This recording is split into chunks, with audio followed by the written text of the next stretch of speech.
She showed up with a simple flan in her hands, just wanting to see her granddaughter blow out the candles. But she was met with contempt and, in front of everyone, assaulted by her daughter-in-law. What no one expected was that the humble elderly woman would rise with a strength that would silence the entire party. If this story caught your interest, don't forget to subscribe to our channel and tell us what city you're watching from. Let's get into it. Helen woke up before sunrise, just as she had for over 50 years.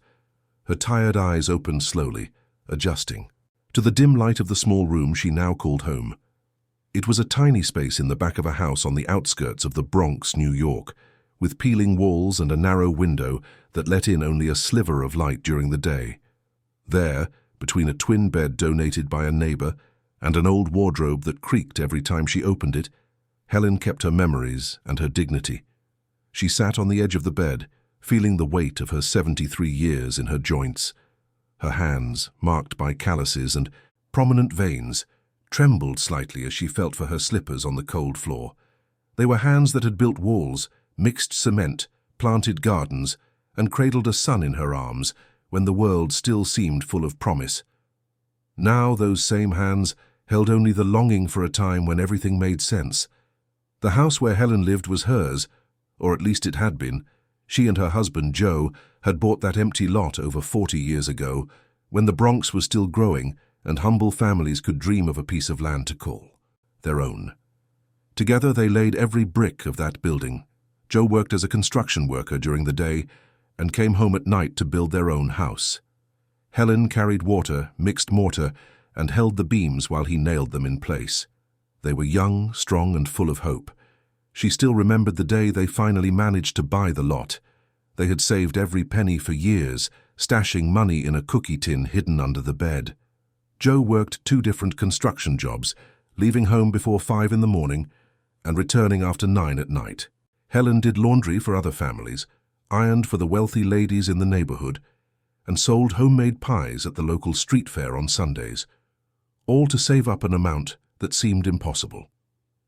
When they finally had enough, they went to the county clerk's office together, hand in hand, their hearts pounding. The lot was small, irregularly shaped, on an unpaved dirt road, but it was theirs. For the first time in their lives, they had something no one could take away. Or so they thought. Building the house took years. They didn't have money to hire contractors, so they did everything themselves. On weekends, friends and neighbors would come to help, and in return, Helen would host a generous barbecue served with a smile and gratitude. The walls went up slowly, brick by brick, with cement mixed by hand.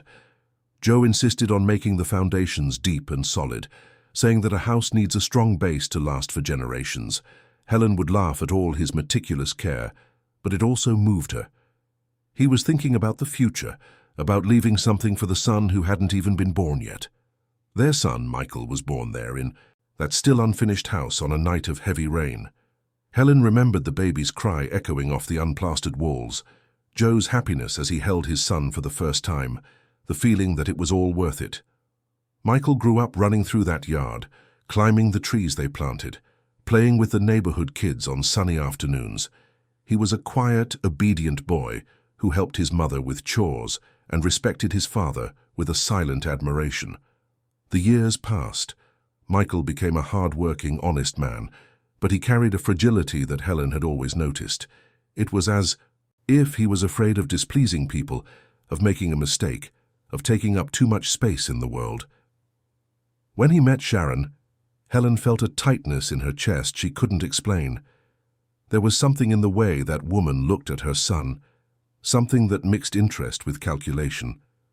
But Michael was in love, and Helen, like so many mothers, swallowed her suspicions and welcomed her daughter-in-law with open arms. Sharon was beautiful. She knew it, and she used it. She came from a family that always had little and always wanted much more. From the very first day, she looked at Helen's house and saw an opportunity. Not love, not a welcoming home, but an opportunity. And when Joe passed away 5 years ago, taking with him the strength that held the family together, Sharon saw the door swing wide open for her to take what she wanted. In the beginning, she was different. When Michael brought her to meet his parents, Sharon was polite, friendly, complimented the house, helped in the kitchen, and won Helen's trust with small gestures of affection. Joe was more hesitant. He had that protective father's instinct that could smell danger. But Michael was so in love that the old man eventually gave in. The wedding was simple at City Hall, with a party in the backyard. Sharon wore a second-hand white dress that Helen helped alter, and throughout the ceremony, she seemed genuinely happy. Maybe at that moment she really was. Or maybe she was already planning everything, just waiting for the right time. The first few years were peaceful.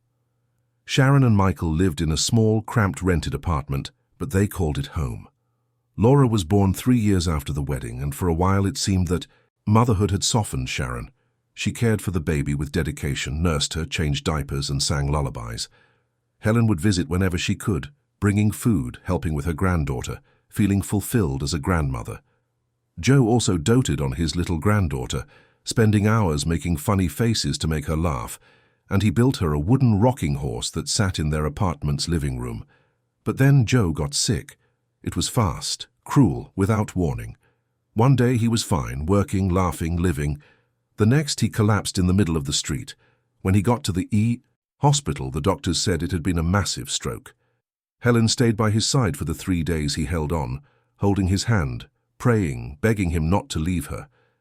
But on the 3rd day, Joe was gone, taking half of her soul with him. It was after her father-in-law's death that Sharon began to change, or rather it was when she stopped pretending. She saw Helen drowning in grief, lost in a sea of paperwork, and realized this was the perfect opportunity. She started showing up at the house more often, always with excuses. "I came to help you with these bills, Mum. I brought some forms for you to sign. It's for Social Security. It'll help with the survivor benefits.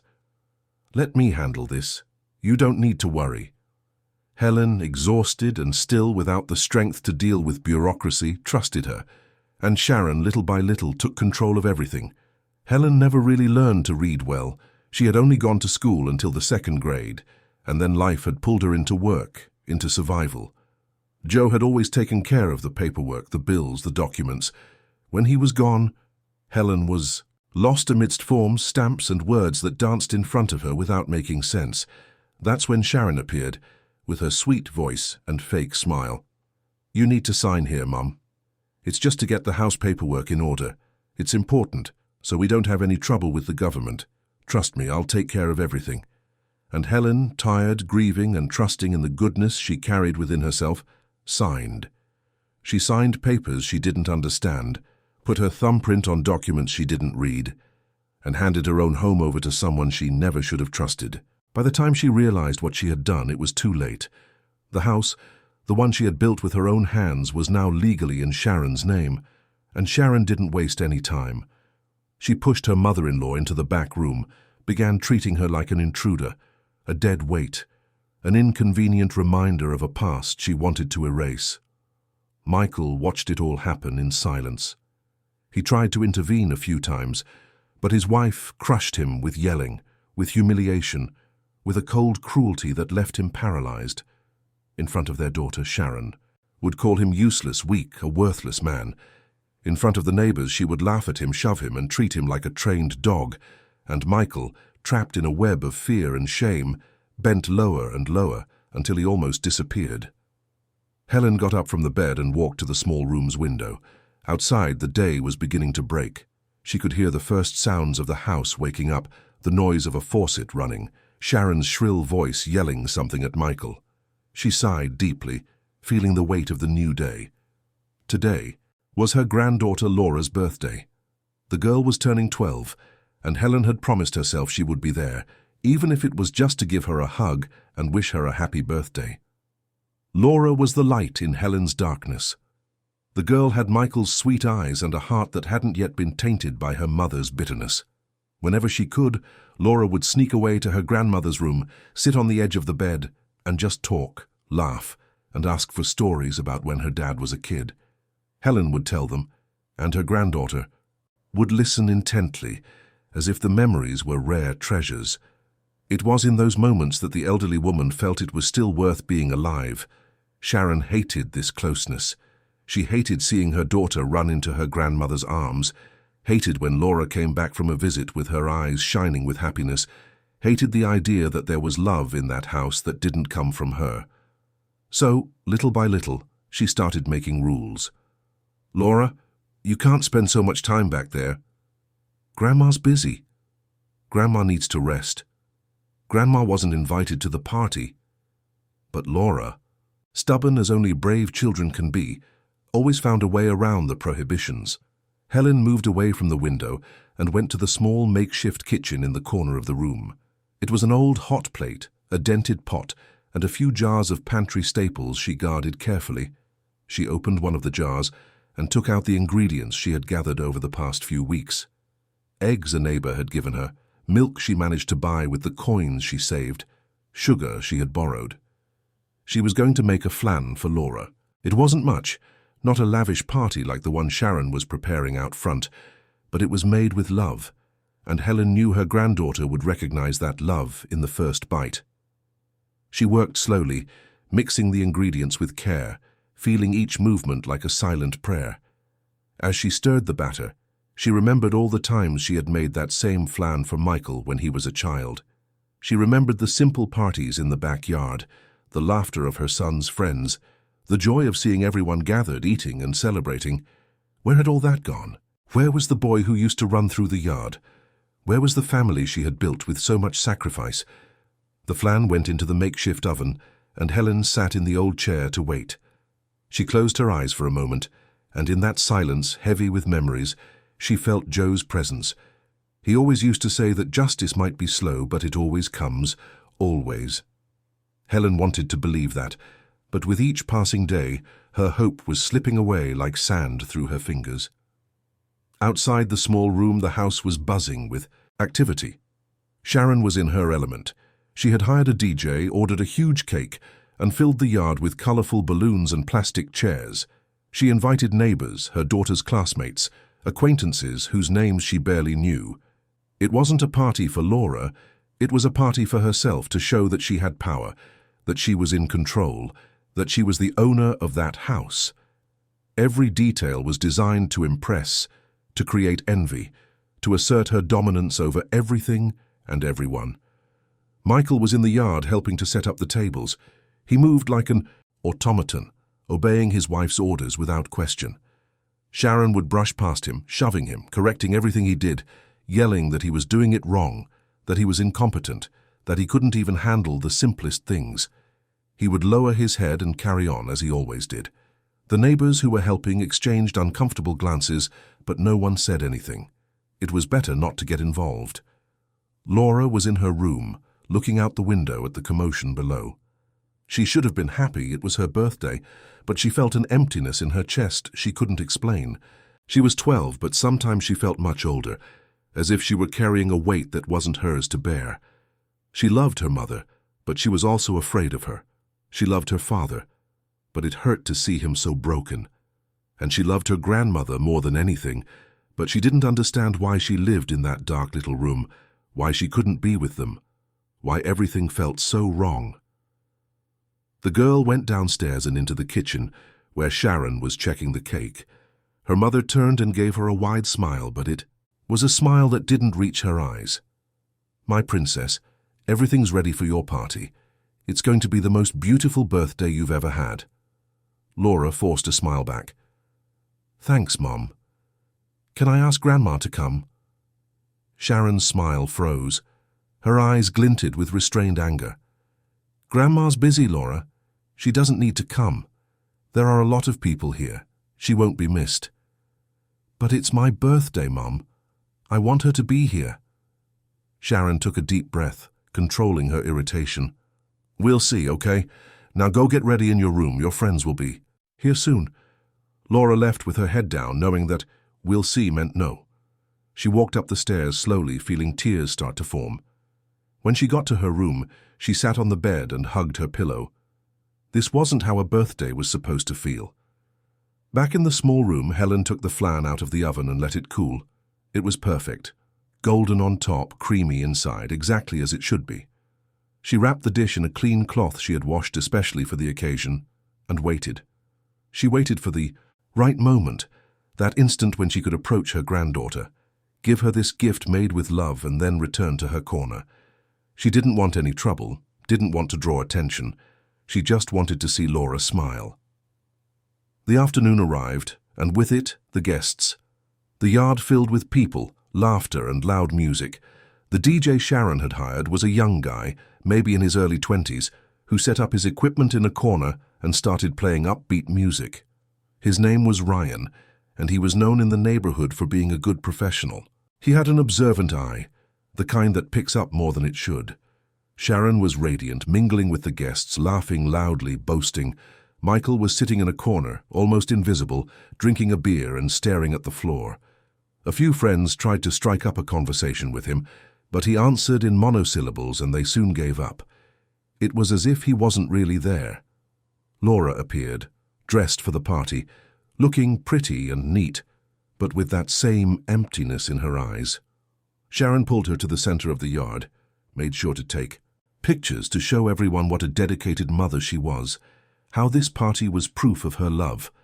Laura smiled for the photos, but inside, all she wanted to do was run away. That's when Helen appeared. She walked slowly down the side of the house, holding the flan, wearing the nicest outfit she owned, a simple dress that had been washed so many times it was faded. When she stepped into the yard, there was a brief silence, as if the air had suddenly been sucked out. The guests looked at her, then at Sharon, waiting for a reaction. Sharon felt her blood boil. How dare that woman show up?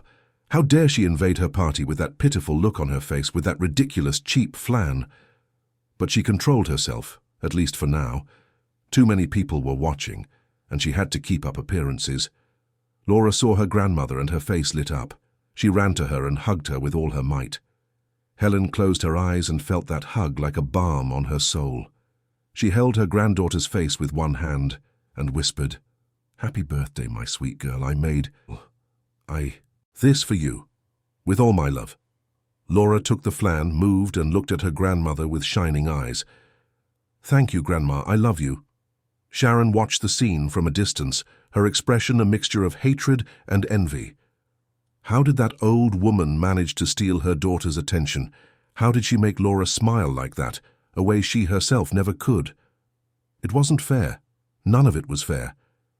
Helen tried to slip away discreetly, wanting only to return to her room and let the party continue, but Laura held her hand.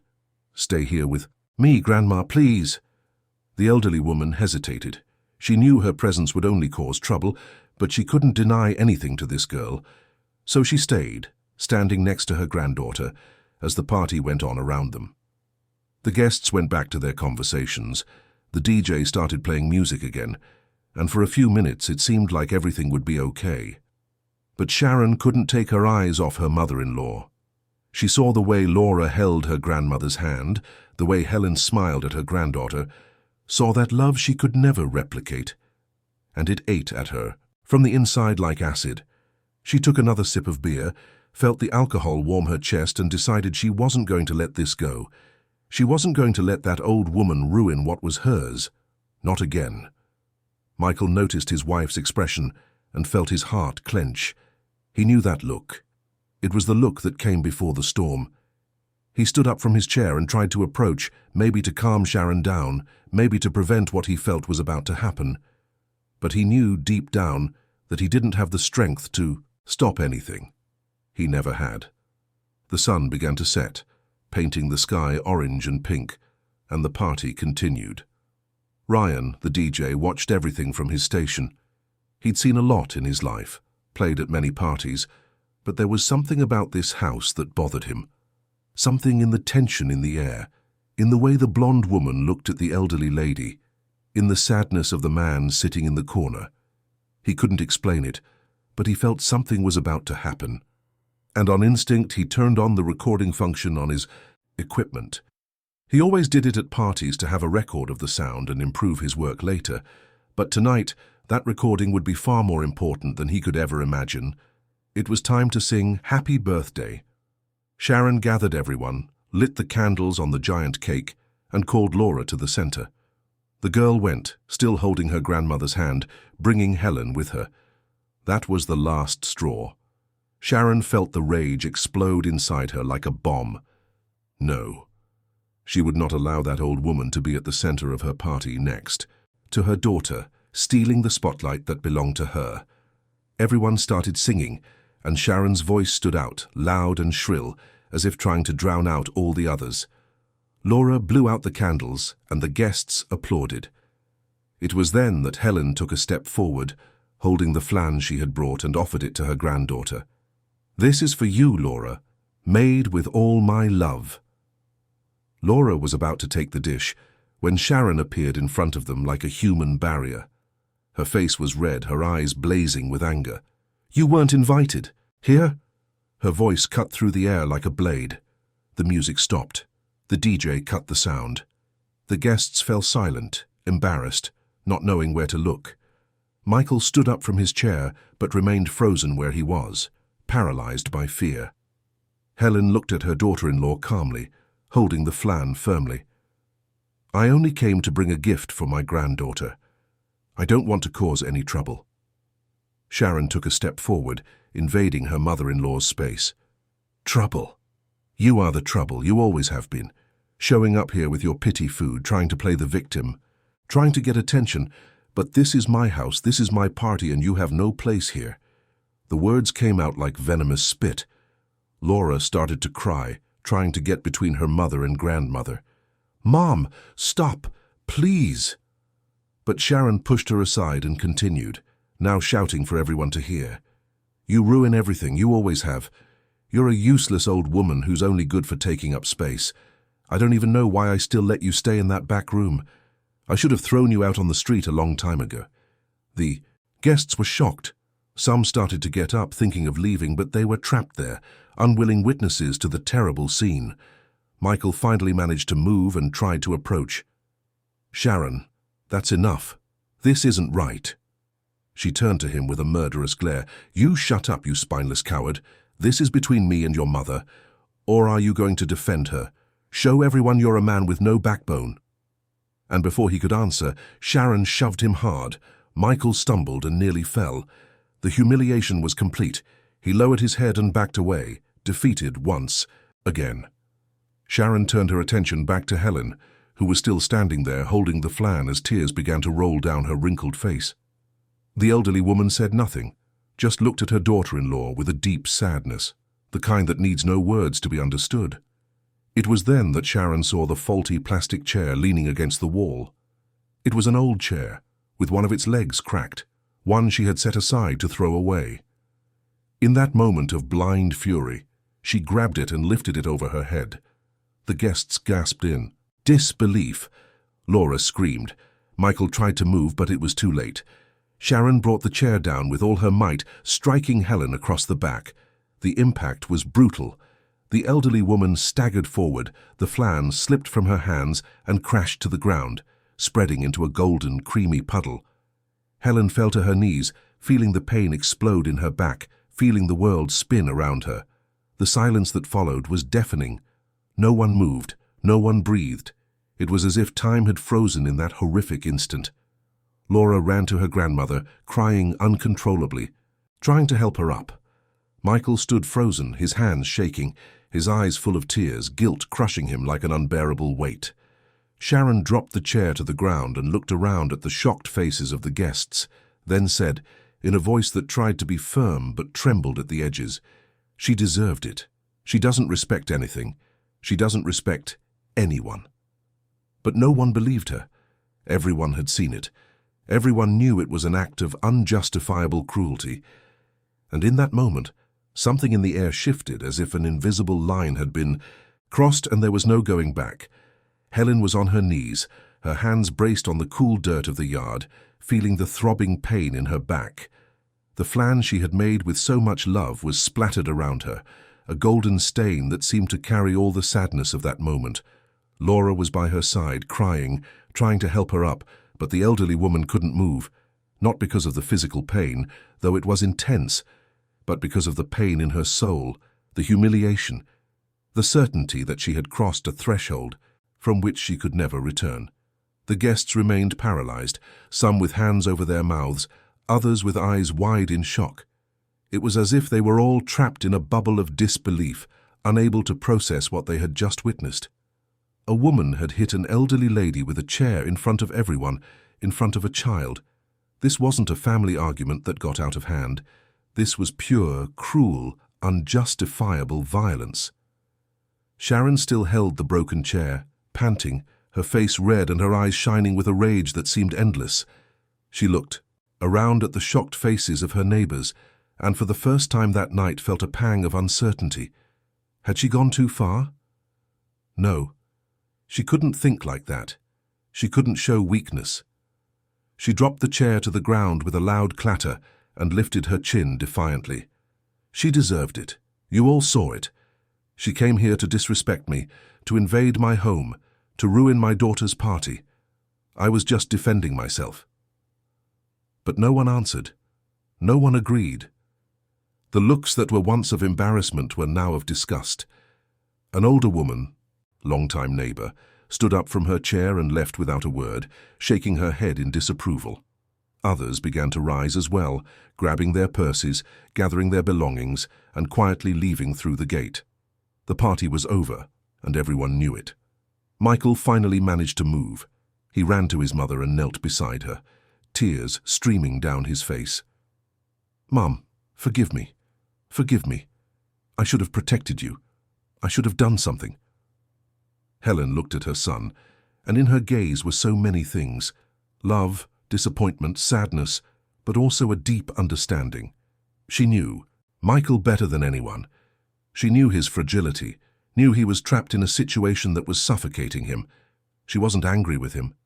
She felt sorry for him. "It wasn't your fault, my son. You're a victim too."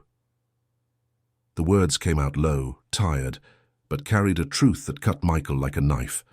He buried his face in his hands and sobbed, a choked cry of shame and helplessness. Laura hugged her father and grandmother at the same time, creating a circle of shared pain in the middle of a yard that had once been filled with music and laughter. Sharon watched the scene with a mixture of hatred and desperation. She was losing control of the situation.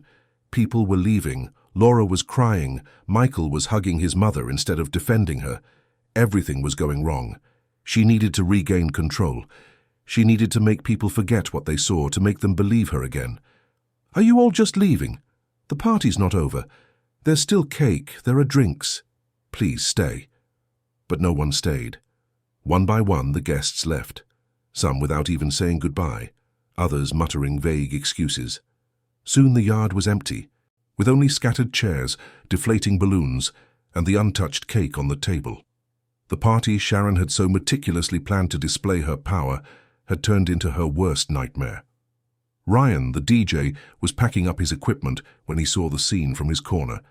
He had recorded everything from the moment Sharon started yelling to the blow with the chair. He knew it was important, that it could make a difference one day. He carefully saved the file, labeled it evidence, and backed it up in 3 different places. He didn't know how or when it would be useful, but his gut told him to preserve it. Helen finally managed to stand, supported by Michael and Laura. Her back hurt terribly, but she knew nothing was broken. There was just the pain of the impact, the pain of humiliation, and the pain of knowing that things had reached a point of no return. She looked at Sharon, who was standing in the middle of the empty yard, and for the first time in years, she didn't feel fear. She felt something different. She felt determination. "This isn't over." Helen's voice came out firm and clear, and Sharon turned to her with narrowed eyes. "Oh, really? And what are you going to do? Call the police? Tell who? This house is mine. You have nothing. You're an old woman with no money, no education, no power. Who's going to believe you?"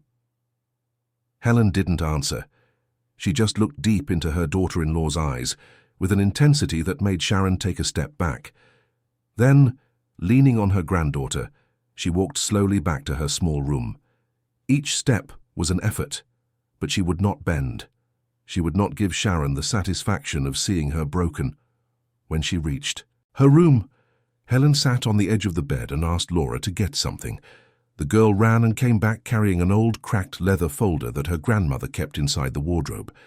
Helen opened the folder carefully and began to take out documents, papers yellowed with age, some with torn edges but all carefully preserved.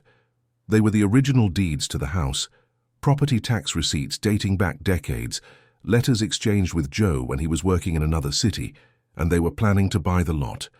There was also a letter that Joe had written shortly before he passed away. Helen had never shown that letter to anyone, not even Michael, but now, under the dim light of the room's single bulb, she opened it and read it aloud to Laura. The girl listened, fascinated and sad at the same time. The letter said, "Helen, my love, if anything happens to me, protect our home.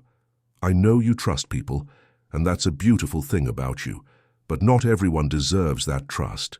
Keep our papers safe. Never sign anything without understanding it. The house is yours, it's Michael's, it's our grandchildren's. Don't let anyone take that from you. I worked my whole life to give our family a home. Protect this home. With eternal love, Joe." Laura cried as she heard the words of the grandfather she never knew. Helen carefully folded the letter and put it back in the folder, along with all the other documents. She knew now what she had to do. Joe had tried to warn her, had tried to protect her even from beyond the grave, and she had failed. She had trusted too much, had been naive, had placed what was most precious into the wrong hands.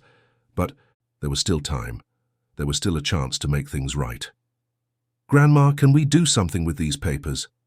Helen looked at her granddaughter and, for the first time that night, managed a small smile. "We can, my sweet girl. We can." In the days following the disastrous party, the story of what happened spread through the neighborhood like wildfire. Neighbors spoke in hushed tones on their doorsteps, in grocery store lines, at the local park. They felt sorry for Helen and disapproved of Sharon, but no one did anything concrete. It was easier to gossip than to act, more comfortable to feel pity from a distance than to get involved. Sharon felt the weight of their stares on the street. When she walked by, conversations would stop. When she entered the market, people would move away. The social isolation was something she hadn't anticipated, and it infuriated her. She tried to hold her head high to pretend she didn't care, but inside, fear began to grow. And when Sharon felt fear, she became even more aggressive. At home, the atmosphere was unbearable. Michael barely spoke, staying locked in his room or going out to drink with friends.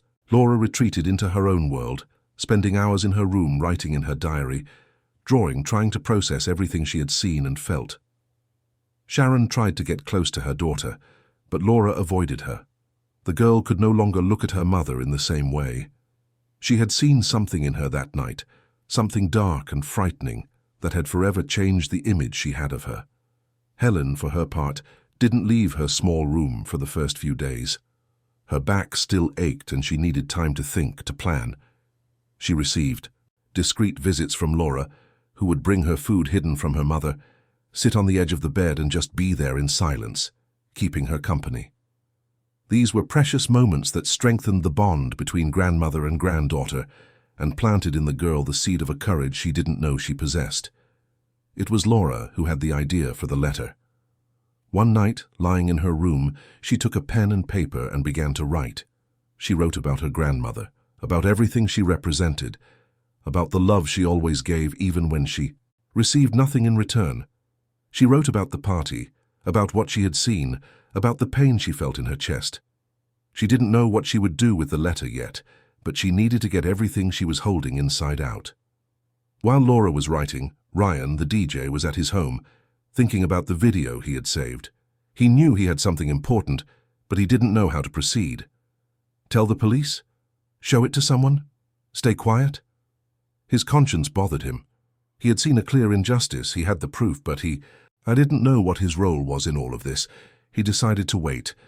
If someone needed that video, he would be there. For now, he would keep it as a heavy secret.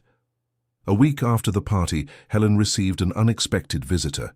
It was Teresa, an old colleague from when she worked at a clothing factory more than 20 years ago.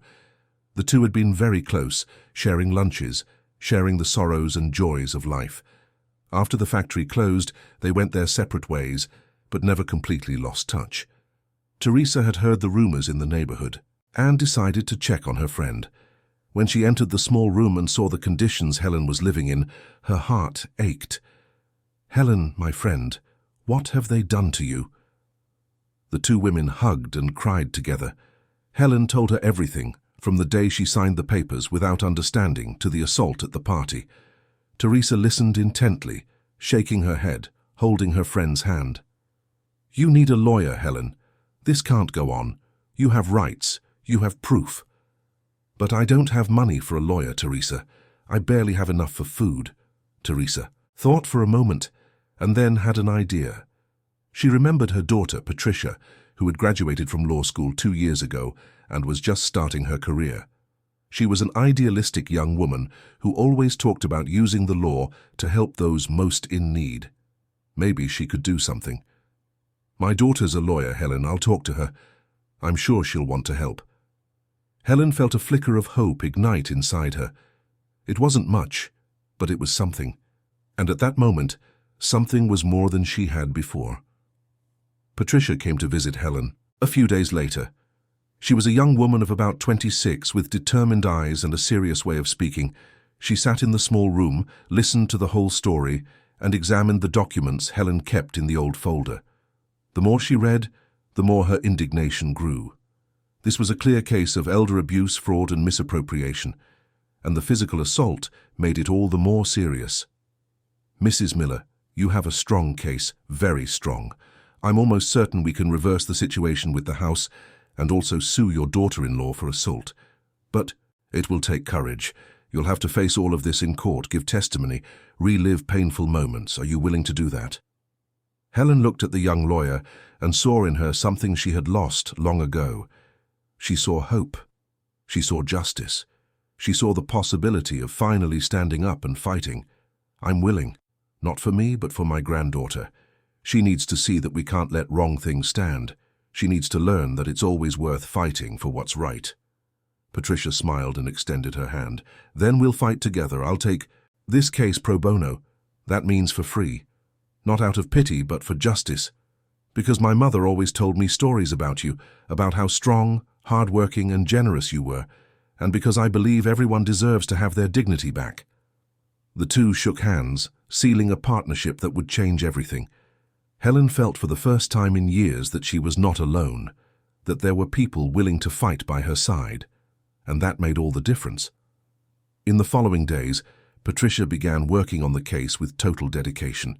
She gathered all of Helen's documents, photographed them, organized them, and prepared a detailed initial complaint. She spoke with neighbors who were at the party and were willing to testify. She tracked down Ryan, the DJ, and when he showed her the video he had saved, she knew the case was won. It was irrefutable proof. The video was shocking. It showed Sharon screaming, humiliating her mother-in-law, calling her a useless old woman, saying she was going to sell the house and kick her out. It showed the moment she grabbed the chair and struck Helen's back. It showed Laura screaming, Michael crying, the horrified guests. It was impossible to watch it and not feel outrage. Patricia saved the video in multiple formats and locations, preparing everything to present in court. But first, she needed to file a report. She went with Helen to the police station, helped her file a complaint for physical assault and fraud. The detective who took their statement was shocked by the story and promised the case would receive special attention. When Sharon was served with the lawsuit, she thought it was a joke. How did that old woman have the nerve? How did she find a lawyer who was behind this? Her anger exploded again and she took it out on Michael. She screamed at him, accused him of supporting his mother behind her back, and humiliated him once more. Michael, already at his breaking point, left the house and took refuge at the corner bar. Meanwhile, Laura had made a decision. The letter she had written for her grandmother was ready, and she wanted the world to know the truth. She created an account on a popular social media platform, typed out the entire letter and posted it. She didn't expect anything, just wanted to vent, to let out the pain she was feeling. But the letter touched people in a way she never imagined. In a few hours it had hundreds of shares. In a day, thousands. People commented with emotion, shared similar stories, offered support. Laura's letter, written with the sincerity of a 12-year-old, had gone viral and was touching hearts across the country. The local media started looking into the story. A reporter from a popular news magazine show contacted Patricia, wanting to do a story. The lawyer talked to Helen, and the elderly woman, after much thought, agreed. She wanted her story to inspire other women not to accept abuse, not to let what was rightfully theirs be taken from them. The segment aired during prime time. Helen told her story with simplicity and dignity, without playing the victim, without exaggeration, just the raw, unvarnished truth. The host was visibly moved, as were millions of viewers. Support for the case exploded. GoFundMe campaigns were started to help with costs, petitions demanding justice circulated, and messages of love poured in from all over the country. Sharon watched the segment and felt her world collapse. She was exposed, unmasked, isolated. The neighbors now not only avoided her but confronted her. Some people threw eggs at her front door, others yelled insults as she passed. Michael, seeing all of this, began to realize that he had lived for years in an emotional prison and that it was time to break free. The court date was set. It would be the moment of truth, the day when everything would be decided. Helen was nervous, but also determined. She had Patricia by her side, Laura holding her hand, and the support of an entire country. She was not alone, and that made all the difference. The day of the hearing dawned overcast in the Bronx. Helen woke up earlier than usual, her heart racing and her hands sweating. She had tossed and turned all night, thinking about what she would say, how she would act, whether she would have the courage to look Sharon in the eye and tell the whole truth. She got up, showered slowly, and put on her nicest dress, a navy blue one that Laura had bought for her with money she had saved from doing small jobs in the neighborhood. Patricia arrived early to pick her up. The young lawyer was serious, focused, but also radiated a confidence that calmed Helen. They had prepared everything carefully, rehearsed the likely questions, and organized all the documents in labeled folders. The case was solid, but Patricia knew that in court you could never be absolutely certain. It depended on the judge, the defense's arguments, 1,000 variables beyond their control. On the way to the courthouse, Helen looked out the car window, watching the city go by. She knew all these streets by heart. She had walked them her entire life. How many times had she gone to that corner market? How many times had she waited for the bus at that stop? How many stories of her life did this neighborhood hold? And now she was going to fight to get back what was hers, to prove that she still had value, that she still deserved respect and dignity. Laura came along. She insisted on being there. Helen tried to convince her to stay home, saying it was too much for a 12-year-old to witness, but Laura was adamant. She wanted to be by her grandmother's side, to see her fight, to witness the moment justice was finally served.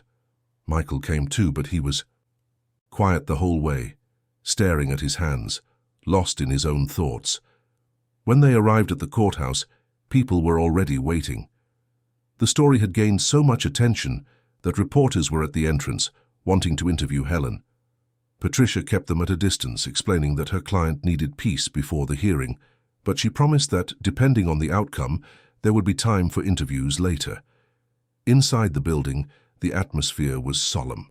The hallways smelled of old paper and recent cleaning solution. People bustled about with stacks of files. Lawyers spoke in low tones with their clients. Life went on in the bureaucratic machinery of justice. Helen felt small there, lost in a world of laws and technical terms she didn't understand, but she had Patricia by her side, and that was enough. Sharon arrived half an hour later, accompanied by a lawyer she had hired with her savings. He was a middle-aged man in a wrinkled suit with an unfriendly face. When Sharon entered the hallway and saw Helen sitting on the bench, her eyes flashed with anger. But she controlled herself, at least for the moment.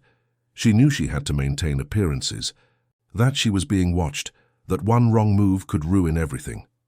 Her lawyer tried to argue that Helen had signed the documents of her own free will, that the transfer of the house was legal, that there was no proof of coercion. But Patricia was prepared. She had gathered testimonies from neighbors who confirmed that Helen could barely read, that Joe had always handled all the paperwork, and that after his death she was completely lost.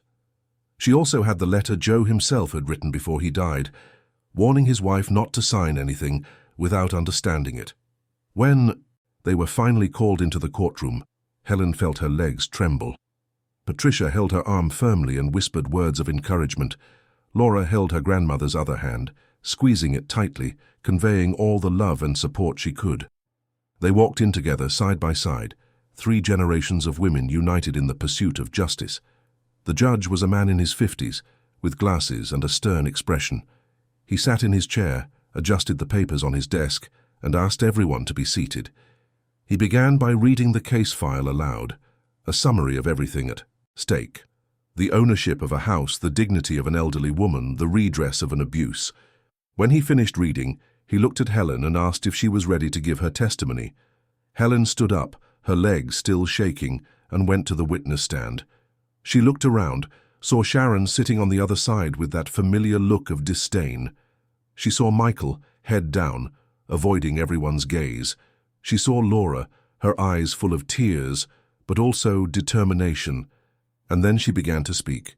She told them everything. From the day she and Joe bought the lot, through the years of hard work to build the house, to her husband's death and the helplessness she felt afterward. She told them how Sharon had shown up with papers, with sweet words, with promises that she was only helping. She told them how she signed documents she didn't understand, trusting in the goodness she herself possessed, never imagining she was being deceived. Helen's voice was quiet at first, trembling, but it gained strength as she spoke.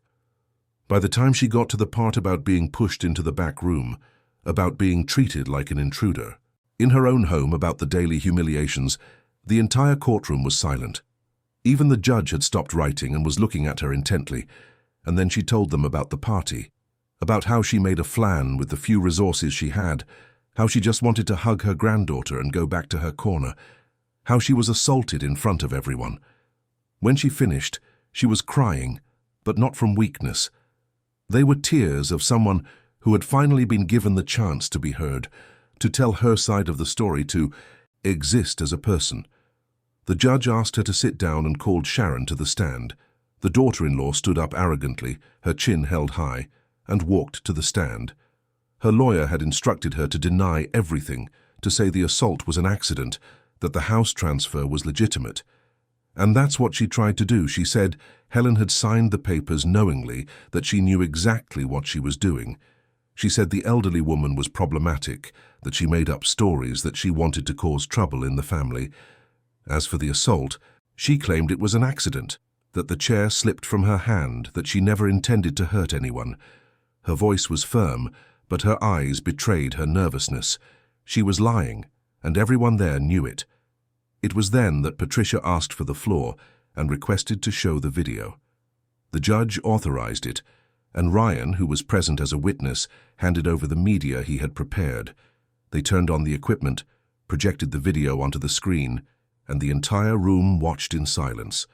The recording was clear, without noise, capturing everything perfectly. Sharon's voice yelling that Helen was a useless old woman, that her flan was pity food, that she was going to sell the house and kick her mother-in-law out. The moment she grabbed the chair, deliberately raised it, and brought it down with force against the elderly woman's back. Laura screaming, Michael crying, the horrified guests. There was no denying it, no way to claim it was an accident. It was pure violence, filmed, documented, irrefutable. When the video ended, the silence in the room was absolute. Sharon was pale. Her lawyer looked like he wanted to disappear under the table. The judge took off his glasses, cleaned them with a handkerchief, and put them back on. His expression was one of profound indignation. In addition to the video, Patricia presented written testimonies from the neighbors who were at the party. They all confirmed the same story. All described the brutality of the act. All said that Sharon had acted with full awareness and intent. She also presented the old documents for the house, the original deeds, Joe's letter, and the tax receipts proving that the property had always belonged to Helen and her husband. Sharon's lawyer tried to argue, tried to find loopholes, but he had nowhere to go. The evidence was overwhelming. The case was lost. Sharon realized this and for the first time in a long time felt true fear. Fear of the consequences, fear of losing everything, fear of being left alone and exposed. Laura was called to give her testimony. The girl walked to the stand with trembling legs but a firm voice. She spoke about her relationship with her grandmother, how Helen had always treated her with love, how she made her cakes even when she had no money, how she listened without yelling. She also spoke about her mother, about seeing her father constantly humiliated, about being afraid in her own home, about how that night of the party had changed everything for her. When Laura finished speaking, she was crying, and half the room was crying with her. The judge called for a 15-minute recess, stood up and left the room. Everyone knew he needed a moment to process everything he had heard and seen. During the recess, Sharon tried to approach Michael, tried to get him on her side, but her husband pushed her away. For the first time in years, Michael looked his wife in the eye and said no. He said he was tired, that he couldn't take it anymore, that she had gone too far. He said he was ashamed of himself for letting things get to this point, but from now on, things were going to change. Sharon was shocked. She hadn't expected that reaction. She tried to scream, but Michael simply walked away and went to sit next to his mother. When the judge returned, everyone sat down again. He arranged his papers, looked at each person present, and then began to speak. His voice was clear, firm and full of authority. Rarely in all my years on the bench have I witnessed such a clear case of abuse, coercion, and domestic violence against an elderly person. What I have seen in this case, and especially in the video presented, is unacceptable in any civilized society. Mrs. Sharon Miller took advantage of her mother-in-law's vulnerability, an elderly, functionally illiterate and grieving woman, to seize a property that did not belong to her. And when that same mother-in-law tried to maintain an affectionate bond with her granddaughter, she was brutally assaulted in public. The judge paused, letting his words hang in the air. In light of the evidence presented, I hereby declare the transfer of property null and void. The house rightfully belongs to Mrs. Helen Miller, widow of Joseph Miller, as proven by the original deeds and tax receipts. I order the deed to be officially and immediately transferred back to the plaintiff's name, with all necessary legal measures to ensure her full and immediate possession. Helen felt her heart burst with emotion. Laura squeezed her hand tightly, crying with joy. Patricia smiled, satisfied, knowing that justice had been served. Michael sighed in relief, as if a massive weight had been lifted from his shoulders. But the judge wasn't finished. Furthermore, I am granting an emergency protective order in favor of Mrs. Helen Miller.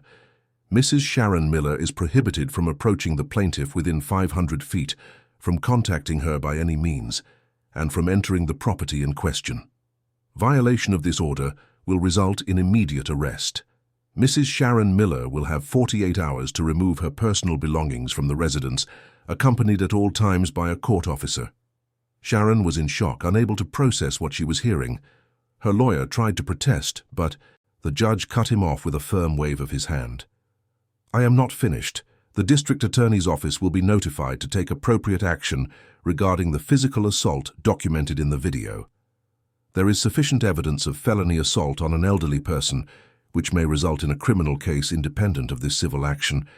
The defense will have its rights, but the evidence presented here is robust and will be taken into consideration. The gavel struck the desk, sealing the decision. The hearing was over. Helen was free, the house was hers again, and Sharon was defeated in every sense of the word. When they left the courtroom, a small group of supporters was waiting outside, people who had followed the story in the news and on social media. They applauded when they saw Helen, shouted words of encouragement, and offered hugs. Reporters surrounded Patricia, asking for statements. The young lawyer spoke briefly, explaining the outcome of the hearing, saying it was a victory not just for Helen, but for all elderly people who suffer silent abuse within their own families. Helen also gave a brief interview, thanking everyone for their support, and then said something that would be remembered forever. A mother is not a chair. When they try to break her, she rises. The phrase was repeated by the news, shared on social media, and became a symbol of resistance and dignity. Helen, the humble elderly woman from the Bronx, had become a voice for thousands of other women living in similar situations. Her story inspired, mobilized, and transformed. When they returned home that afternoon, Helen didn't go to the back room. She went to the master bedroom, the one she and Joe had shared for so many years, the one Sharon had kicked her out of. She sat on the bed, looked around, and felt the tears roll down her cheeks. They weren't tears of sadness, they were tears of liberation. Laura ran into the room and threw herself into her grandmother's arms. The two stayed there, hugging, crying together, feeling the weight of that historic moment. Michael appeared at the door, shy, and asked for permission to enter. Helen nodded, and her son approached slowly. He knelt beside his mother, buried his face in her lap, and asked for forgiveness once more. "Mom, I failed you. I let all of this happen. I was weak. I was a coward. Forgive me." Helen stroked her son's hair, just as she did when he was a child having nightmares. "You weren't weak, my son. You were trapped, but now you're free. We're all free." That night, the three of them had dinner together in the kitchen, something that hadn't happened in years. Helen made a simple meal: rice, beans, a chicken stew, but everything tasted like victory. Laura helped set the table, and Michael washed the dishes afterward. They were a family trying to rebuild piece by piece with patience and love. In the following days, Sharon had to comply with the court order. She showed up at the house with a court officer, collected her clothes and personal items, and left without looking back. She was defeated, humiliated, and alone. Michael filed for separation immediately. He wanted nothing more to do with her. The life Sharon had built on manipulation and abuse had completely crumbled. The community around Helen mobilized in unexpected ways. Neighbors showed up to help renovate the house, bringing paint, tools, and volunteer labor. They wanted Helen to have not just the legal ownership back, but the home she deserved. In a few days, the house was repainted, clean and organized. The back room was transformed into a small workshop where Helen started giving cooking classes to neighborhood kids. A group of neighbor women pitched in and bought Helen a new chair. It was made of sturdy wood, well-crafted and comfortable. They placed it in the living room in a place of honor. The broken chair, the one Sharon had used as a weapon, was placed in the yard as a monument. A reminder that violence never wins, that dignity always rises. Laura started sleeping peacefully again, knowing her grandmother was safe. She started smiling, playing, being a child again. The letter she had written and posted on social media continued to go viral, touching people, sparking debates about respect for the elderly, the importance of reporting abuse, and how crucial it is to fight for justice even when it seems impossible. Michael started therapy, trying to deal with the trauma of years of emotional abuse. It was a slow, painful, but necessary process. He was relearning how to have a voice, an opinion, how to take up space in the world without fear. His mother supported him, always patient, always loving, knowing that healing takes time. Helen's story reached a major television network, and she was invited for a live interview. She was nervous, having never spoken in front of cameras before, but she accepted because she wanted to use her experience to help others. On the night of the interview, she sat on the studio couch with Laura by her side and told her story all over again. She spoke about the pain, the helplessness, how she almost gave up. But she also spoke about the importance of not staying silent, of seeking help, of believing that justice exists. She spoke about Patricia, the lawyer who defended her for free because she believed in what was right. She spoke about Ryan, the DJ who had the presence of mind to record everything. She spoke about Laura, the brave granddaughter who wrote a letter that touched the entire country. She spoke about the community that supported her when she needed it most, and at the end, she repeated the phrase that had become her motto. A mother is not a chair.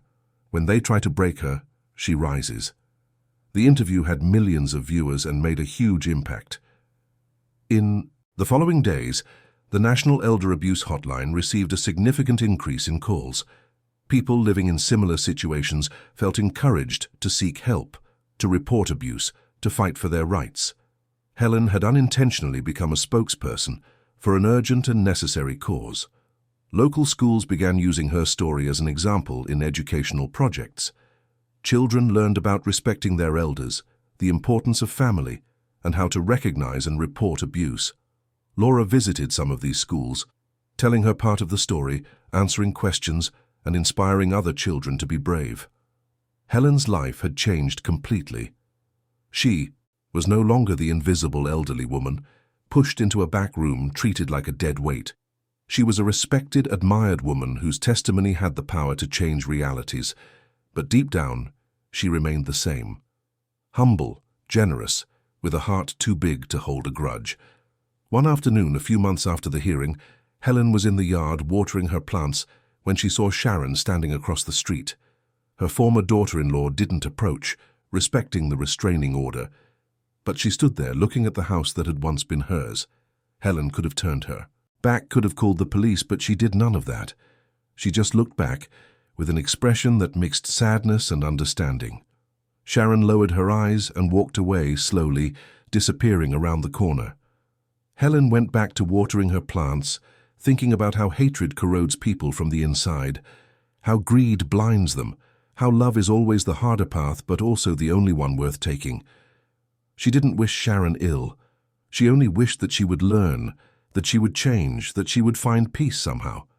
The evening came peacefully, and Helen sat in the new chair they had given her, looking out at the yard where so many memories had been made. Laura came and sat on her lap, too big for it, but still wanting the comfort of her grandmother's arms. Michael brought a cup of hot tea and sat beside them. The three of them sat there in silence, just enjoying each other's company, knowing they had weathered a storm, but were now in calm waters. Justice had been served, dignity had been restored, and love had won. A year had passed since the hearing that changed everything. The Bronx was still the same city, with its bustling streets, its lively commerce, its people fighting for their daily lives. But in Helen's house, something fundamental had transformed. It wasn't just the repainted walls or the rearranged furniture. It was something deeper, something you could feel in the air, in the way people came and went from that house with smiles on their faces, in the positive energy that emanated from every corner. Helen had kept her promise. She had turned part of the house into a community space for the women of the neighborhood. The old dining room was now a meeting place with chairs arranged in a circle, a table with fresh coffee and homemade cookies always available. Every Tuesday and Thursday afternoon, women of all ages gathered there. Some came to learn to read and write, as Helen, with the help of a volunteer teacher, had set up a small literacy class. Others came just to talk, to vent, to share their pains and joys in a safe and welcoming environment. It was incredible to see how that space had become a refuge. Women in abusive relationships found the courage to seek help there. Elderly women who felt invisible found a voice and a community. Single mothers carrying the weight of the world on their shoulders found support and solidarity. Helen had learned firsthand what it meant to suffer in silence, and now she used her experience to help others break that silence. Laura, now 13, was a constant presence at these meetings. The girl had grown so much that year, not just physically but emotionally. The experience of witnessing her grandmother's fight and actively participating in that process of justice had forged in her a strong sense of ethics and empathy. She helped serve coffee, talked to the children who came with their mothers, and sometimes when Helen asked, she would read excerpts from books or news articles to the group. The letter Laura had written continued to circulate on social media, shared whenever a new case of elder abuse emerged. It had become a reference point, a text that touched hearts and opened minds. Laura received messages from all over the country, from people thanking her for having the courage to expose the situation, from people telling their own stories, from people saying they were inspired by her to report abuse they suffered or witnessed. The girl had started a blog where she wrote about respect for the elderly, women's rights, and the importance of family and community. For a 13-year-old, she had an impressive maturity, and Helen knew it was a result of everything they had been through together. The pain had taught, the struggle had strengthened, the victory had inspired. Michael had also changed profoundly. Therapy was helping him rebuild his self-esteem, understand the patterns of abuse he had endured, and forgive himself for the helplessness he felt in protecting his mother. He had returned to work with renewed vigor, got a promotion, and was reconnecting with old friends he had lost during his years of marriage to Sharon. His relationship with Laura had deepened. Father and daughter talked more, laughed together, and went on outings on weekends. Michael was relearning how to be a father, to be present, to be a positive role model. And Laura, in turn, was seeing in her father not the weak, submissive man Sharon had always pointed out, but a man who had the courage to start over, to admit his mistakes, and to strive to be better. As for Sharon, little was known. She had moved out of the neighborhood shortly after the hearing, shamed by the public exposure, isolated by her neighbors, without friends or support. Michael had proceeded with the divorce, which went smoothly since Sharon had little to argue. Custody of Laura was granted to her father, with visitation rights for the mother. But Laura rarely wanted to go. The wound was deep, and it might take years or even a lifetime to heal. Helen, in her wisdom, never spoke ill of Sharon in front of Laura. She understood that regardless of everything, that was still the girl's mother, and that one day, perhaps, the two would need to find some way to coexist. It wasn't her place to fuel hatred or resentment.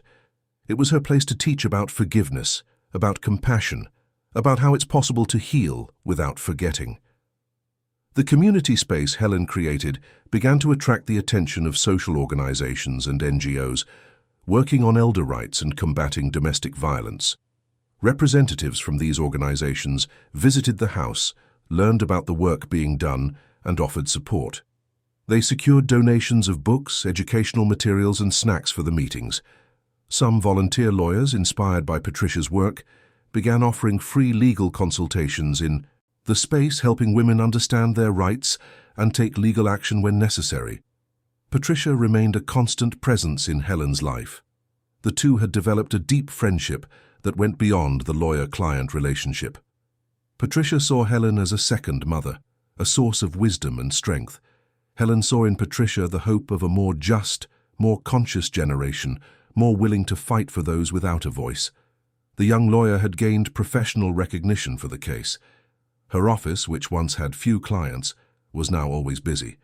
But she never forgot her roots, never stopped taking pro bono cases, never lost the idealism that made her choose law as a profession. Helen's case had been a turning point in her career, but more than that, it had been a life lesson she would carry forever. Ryan, the DJ who had recorded the crucial video, also became part of that extended community. He started offering free music classes for the neighborhood kids, using his equipment to teach rhythm, harmony, and artistic expression. He said he wanted to give back to the community some of what he had received. The truth was that the story had moved him deeply, awakening in him a sense of social responsibility that hadn't existed before. The broken chair, which Helen had kept in the yard as a monument, became a local symbol. Neighbors brought visitors to see it, explained the story, and used the object as a starting point for conversations about violence, respect, and dignity. Some people left flowers by the chair, others left notes with messages of support and solidarity. It had become a living memorial, a reminder that pain can be transformed into strength, that violence can be overcome by justice. Teresa, the friend who had reconnected with Helen and brought her daughter Patricia into the case, also became an active part of the community space. She helped organize the meetings, make coffee, and welcome the women who arrived. She said it gave her days meaning, that she felt useful and needed. The two friends, who had found each other again in a moment of crisis, now worked side by side, building something beautiful and transformative. One day, Helen received a special invitation. A local university wanted her to give a lecture to law and social work students about her experience with the justice system and the community work she was developing. She was nervous about the idea, having never spoken to such a large and academic audience, but Patricia encouraged her, and she accepted. On the day of the lecture, the auditorium was packed.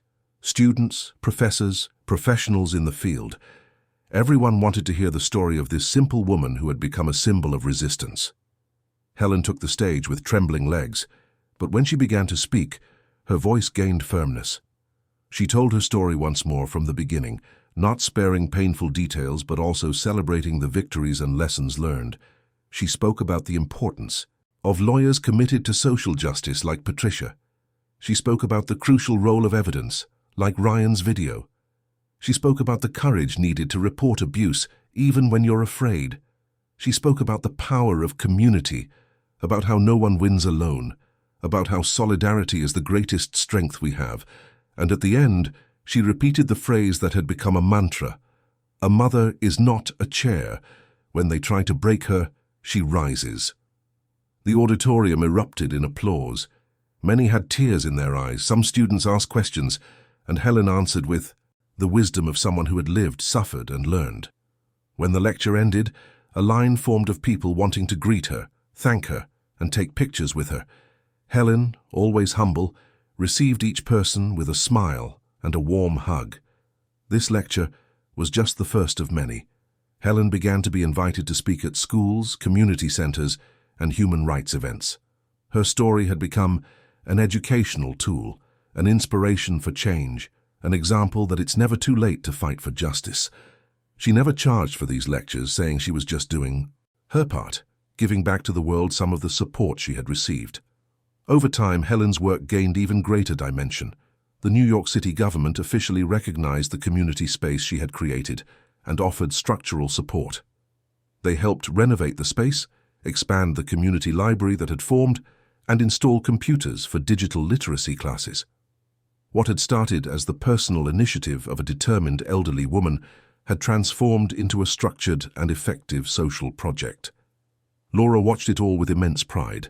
Whenever someone asked about her grandmother, she told the story in detail, never tiring of repeating it. She saw in her grandmother not just a family member, but a role model, someone who had been through the worst and had chosen to transform pain into love, injustice into struggle, suffering into solidarity.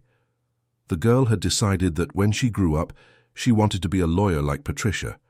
She wanted to use the law to defend those in need, to give a voice to the silenced, to make justice prevail. Helen was moved every time she heard her granddaughter talk about these plans, knowing that the legacy she was building went far beyond herself, that it would be carried on by future generations. Michael had also found his way to contribute. He started participating in support groups for men who were victims of emotional abuse, sharing his experience, helping others recognize patterns of manipulation and seek help. He discovered that his story could help other men understand that there is no shame in admitting vulnerability, that seeking help is a sign of strength, not weakness, and that it's possible to rebuild your life after years of submission. The family's transformation was visible to everyone. Where there was once tension and fear, there was now peace and affection. Where there were once heavy silences, there were now conversations and laughter.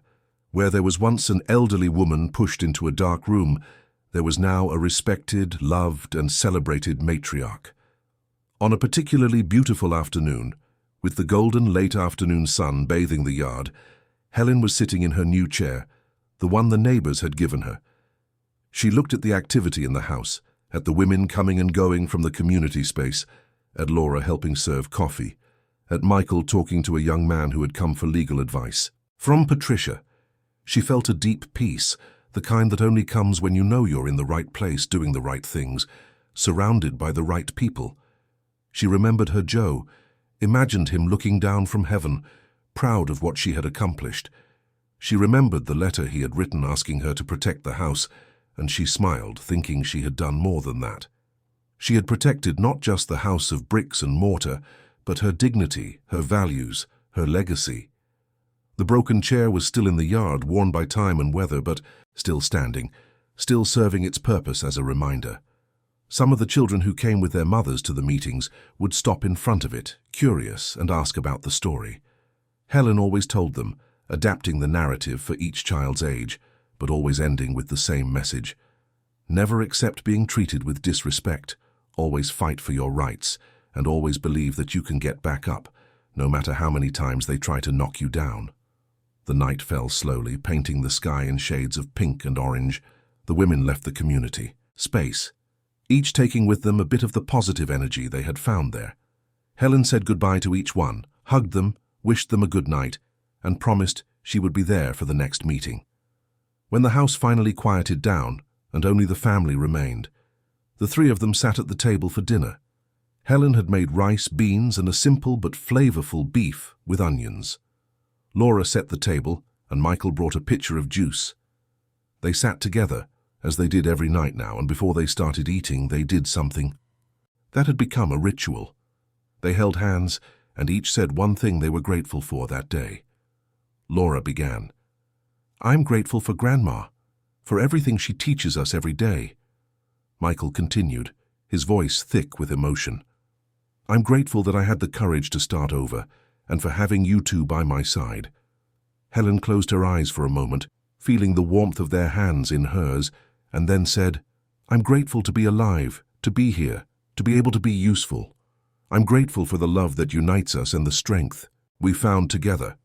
They began to eat, talking about the small events of the day, about plans for the next day, about everything and nothing at all. It was a simple, everyday scene, but it was filled with meaning. It was proof that it's possible to rebuild, that love conquers hate, that dignity can be restored. After dinner, Laura went to her room to study, Michael went to watch TV, and Helen stayed in the kitchen finishing the dishes. She looked out the window at the dark yard, at the silhouette of the broken chair still standing there, and thought about everything she had lived through, everything she had overcome, everything she had built on the ruins of her pain. She thought about the women she had helped, the lives she had touched, the difference she had made. She thought of all the Helens out there, suffering in silence, thinking they had no way out, believing they were too weak to fight. And she wished with all her heart that her story would reach every one of them, that it would serve as a beacon in the darkness, that it would show them that it is always, always worth it to rise, because a mother is not a chair, and when they try to break her, she rises, always. The months continued to pass, the seasons changed, and life went on. But Helen's legacy remained, solid and growing. The community space she created became a benchmark in the region, visited by researchers, replicated in other neighborhoods, inspiring similar projects in other cities. Helen had planted a seed of social transformation that was now growing and spreading far beyond what she could have ever imagined. Laura entered her teenage years, maintaining her activism. She created a social media channel where she talked about human rights, respect for the elderly, and combating domestic violence. She had thousands of followers, young people like herself who were inspired by her courage and clarity. The girl who once saw her grandmother assaulted and could do nothing now used her voice so that other grandmothers would not go through the same thing. Michael met a kind woman, a neighborhood teacher, who also frequented the community space. They started dating slowly, carefully, with him still learning to trust again and her respecting his pace. Helen approved. She saw in that woman's eyes a true kindness, so different from the falseness Sharon carried. Perhaps in time Michael would build a new family, one based on genuine respect and love. And Helen? She continued to be who she had always been, a simple, humble woman with a huge heart and an unbreakable spirit.